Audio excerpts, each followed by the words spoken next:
38 থেকে 70-এর ভিতরে যে কোনো সংখ্যার বর্গ 5 সেকেন্ডে কীভাবে করতে হয় দেখে নাও।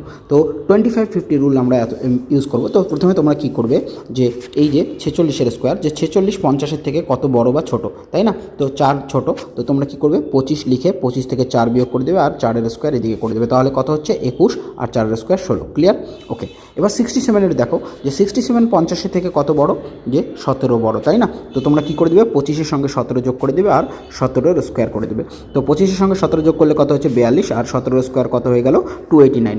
এখানে ডান দিকে শুধুমাত্র দুটো অঙ্কই থাকতে পারে, তো 2 কী হবে, বাঁ দিকে চলে আসবে, তার মানে হলো 4489। ওকে। এবার 65 15 থেকে কত, 50 থেকে কত বড়, 15 বড়, তাহলে 25-এর সঙ্গে আমরা 15 যোগ করে দেবো, তাই না? আর 15 স্কোয়ার করে দেবো। তো আমাদের এদিকে হয়ে গেল 40, আর এদিকে 225, তো 2 বাঁ দিকে চলে আসবে, তো 4225 হচ্ছে আমাদের অ্যান্সার। তো 5-এর অন্য মেথড আছে, সেটা অন্য কোনো ভিডিওতে আলোচনা করব।